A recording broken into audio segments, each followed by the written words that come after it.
no wind, cold, 500 yards all day long with that little rodent squeal right there. Easily 500 yards. So if you're trying to do some micro calling, and that's for guys who have a lease or some private property, or you have very limited hunting space around, instead of turning on a louder call and trying to call all of Cambria County, all of Bedford County at one time, you can micro call and just do 300, 400, 500 yard circles at a time. Say, I want to call this holler, I want to go up a ridge, call the next holler, instead of having to worry about watching the whole way around. Any questions at all? All right. One of the other types of calls is electronic call. Big benefit of electronic call is I can be a woodpecker in distress, and I can turn it down to a fawn in distress real quick. The new FoxPro Calls come out have what they call Fox Bang on it. Fox Bang is a new setup. So if I'm running a rabbit screamer, and on my call, a rabbit screamer should be A2. I just count back to 2. I have an old one, by the way. This is your, there you go. I'm running a rabbit screamer, and all of a sudden a fox comes in, or a coyote comes in, and I take a shot and miss it. The new Fox Bang, you have a backup call. The backup call is preset ahead of time, that when that gun goes off, it'll change to your backup call, and you can leave it on or take it off. The benefit is, if you miss a coyote, it turns on and starts bugging off, you hit a rabbit screamer, he's probably not going to turn back around. That's the call he was hearing when he came in. That's the call you shot at him with. He started going the other way. But if you have a whipped pup, or a dog that's hurt, or a coyote getting in a fight, or a distressed coyote, he's liable to turn around and give it one more look, give you time to bolt your second round, or put a second shot in him. Or if a pair comes in, you can drop one and possibly get the second one. So the Fox Bang system works. Boom! The gun goes off. The call automatically switches to the backup designated call. If I'm hunting gray fox pup, if I'm hunting gray fox tonight, I might have that Fox Bang set up. So I'm running a rabbit screamer here. Backup call, the shot goes off, it's going to switch to gray fox pup and distress. Gray fox and coyotes do like to defend their own young, defend their own selves. So it's gray fox pup and distress sound if I backup call. If I have a pair of gray fox come in, or a pair of coyotes come in, and I get a shot at one, the other one backs off, I may switch from the gray fox pup back to a rabbit distress, or if I'm running a rodent distress or woodpecker, I might throw it to the gray fox pup in distress to get the second one to come back in. Sometimes I let the call play. Gray fox are the exception to most of the rules, as in gray fox do not care about volume, generally have very little regard for the wind direction, and gray fox are generally very aggressive. Red fox and coyotes, on the other hand, are a little more cautious, tend to want to check downwind more often and circle downwind. And I'll share a little story with you. New Year's Day, I had gone out, and it's Sunday this year, Saturday, Sunday, and I was off, because I don't really have Saturdays off, so it was nice. It was 35 degrees, it's beautiful outside. I finished my hauling down to the wood, I finished doing all mama's chores, I vacuumed the floor, did the laundry, all the stuff the guys are supposed to do. I had 3 o'clock come, I'm going for a little hunt. So instead of calling somebody and waiting to make up with some other guys, I decided to go by myself. I chose these new chompers. I wanted to micro call some areas. After making 2 or 3 stops, like everybody else, I became a little bit lackadaisical. The 3rd stop I made, I decided to put a chew in instead of just playing and then waiting and walking, putting a chew in. I had a balaclava up. The wind's going down the hill as thermals were going down, as the air was cooling off in the 4 o'clock hour. The top part of the hill was green briars and blackberry briars, where it wasn't strip mined and logged off. The middle part of the hill is big strip mined, which unfortunately around here is very prevalent. The bottom part of the hill is all the stumps, brush piles, and briars that didn't touch down by the creek bottom. So I figured anything's coming in, it's going to want to circle downwind. So I set up on a rock in my camo, setting up so I'm watching the downwind side, with a little bit of vision to the left-hand side, but I had a lot of rocks and briars right behind me, figuring it's almost an impenetrable fortress. Anything coming through there I could probably hear. So I start out with my rodent squealer. I played for about 15 minutes, and I had no sightings, no visualizations, so I figured nothing came in again for my 4th stop, which is part of predator hunting, is not calling something in. I get back up, walk up on the hill to the tram road I had left, and 3 coyotes come off the hill. One walked in my boot tracks, went back up into the briars. One came down just shy of my boot tracks, walked over to the edge of the hill, stopped and looked down at me. I took a stoop down, got at his eye level, and an eye level coyote would be, I could see the rock I was sitting on. He came as far to the edge of the hill, he planted his feet in the snow, turned and took 9-foot strides running the other way. So I did call in 3, but I didn't see any of them. But you know that it works, and it worked out for me. Had they done what they're supposed to do, which would then circle downwind, I would have had easy, wide open shooting. They came off the thick part of the briars, and they got either my boot scent, because the one bugged out when it hit the boot tracks, the other one bugged out when it come to the edge of the hill. So I don't know which one bugged out first, because obviously you can't tell from the tracks, but I spooked and educated 3 coyotes at one spot because I was watching one way only. It is virtually impossible to watch 360 degrees and sit still. It is virtually impossible to blow a mouth call and be downwind. That's where electronic call really wins out. That remote control will work for a couple hundred yards. As long as you can see the call, that remote control pretty much turns it on and off.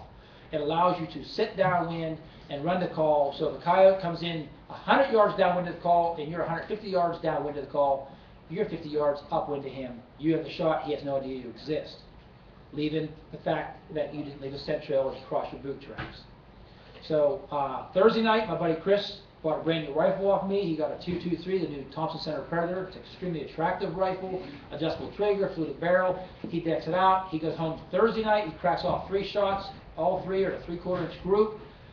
Can't wait to get it out. He takes it out hunting, goes out here to Ogletown Mountain, sets his call up. Thermals are coming up the ridge. It's a nice night. There's a saddle on the ridge, so you put the call down at the edge of the ridge, and normally he said he calls with 2 people. He always puts a guy at the mouth of this hollow because the bottom of this hollow is just full of briars, and the bottom part, the last quarter mile, is all mountain laurel. He calls from 75 yards behind the call, or he calls out in front of him because the coyote will come downwind. It's going to be in his lap. He had a coyote come in at 150 yards downwind of the call. He had a 75-yard shot, but when it crossed his boot tracks, it turned and bugged out. He had said, I had it in scope 3 times. 3 times I couldn't get it. Contrary to that, on New Year's Day, he was hunting above his house. I was hunting above my house. He called me up. He said 4 o'clock. I just called him. Said I just blew it on a call. 15 minutes later, he calls me up. He said I just killed a coyote. He turned on a woodpecker in distress. Had the call sitting out there, playing 15 seconds. He said the coyote comes booking up, charging a call like it thought free victuals were there. If he's charging to the call, he shoots it 1 shot, 308, and kills it. Now that coyote had mange from the shoulders back, but he got some nice pictures of the coyote. But he had some success there, all with his remote control. He said this situation, he put the call out, he set 75 yards downwind, coyote didn't seem to matter, came straight for the call. That's where a 2 and 3 guy system really comes in handy. For the 2 and 3 guy system, you can have a guy sitting with the call, you can have a guy sitting 100 yards downwind of the call. He can be running the remote because the guy at the call, if something's charging that call, he probably doesn't need to turn the volume down. If a guy has a coyote circling downwind and it's hanging up at 250 yards downwind of the call, which gives him a 100-yard shot because he's 150 yards away, he can then lower the volume. He can change to a different sound if the animal seems to lose disinterest. He can change the sound up to maybe challenge it up. He can change to a howl. If it starts barking and howling at the call, he can change to a challenge howl or an invitational howl. So that being said, the remote controls, electronic calls have a huge advantage for the guy who is hunting by himself or doesn't have the time to go out and be calling 3 and 4 guys and get set up somewhere where they kind of get, okay, you go here, you go here, you go here, you give me a thumbs up on your position, you can set the call down and back up and you're ready to go immediately. You can have a guy sit right at the call, you can back up and you can be more experienced. If a gray fox comes in and charges that call, he's sitting right there defending the call. If you're sitting back 150 yards, the red fox swings downwind, he can make that shot. The calls that I normally go with are low volume, initializing a low volume call. If you're going to target red fox and coyotes, I can tell you, you will have higher success rates starting out with low volume and only increasing volume after having no sightings. They seem to be a lot more timid, a lot more shy than a high volume call. If you put that call on maximum volume, set it out there, or you start blowing maximum volume, you choose to go to the loud pipes over the mid-range pipes. Anything within 150 yards is going to get blasted out of its sleep. If you do the first 5 or 10 minutes of a calling sequence for red fox or for coyotes or bobcat, do the first 5 or 10 minutes with a low squeaky call, you're going to have a lot more success on red fox and coyotes because that's a more natural sound to them than a loud, boisterous, screaming rabbit sound or a loud, boisterous barking and howling out of nowhere coming up. I would start out with rodent squeals. If nothing comes in the first 5 or 10 minutes for a coyote we're talking about now, I would then amp up to a rabbit in distress or electronic woodpecker in distress or a gray fox in distress, something of that nature, and a little higher volume, but still not at maximum volume. If I run that for 5 or 10 minutes, and again, no sightings, I will then amp it up to high volume or play my call louder and harder, trying to get a little more reach, because you don't know if that coyote's just barely out of earshot from a low frequency call. Maybe he's out there at 700 yards. Maybe he's down just inside the hole, laid up. Maybe he's back in a rock ledge and couldn't catch it right away. Maybe it's a bit windy out, and the wind's not carrying the call as well as it should. Or in this case, like this spring, I missed a coyote this spring that I was calling, and it was raining out. I could see the coyote, I'm calling to it, it couldn't hear the call. I went from squeak to medium volume to high volume, and all 3 times the coyote never turned and looked at me, and I said, well, and he was out there about 350 yards, but it was raining pretty well. I said, well, I'll take the shot, and I took the shot and missed. But every shot you don't take is a missed opportunity. You miss 100% of shots that you don't take. I really take a chance to put one in. This year I've changed over to a little 222, and now for 2011 I'm working on a new coyote varmint hunting rig system where I'm working with a 223. There's a new Savage rifle coming out called a lightweight.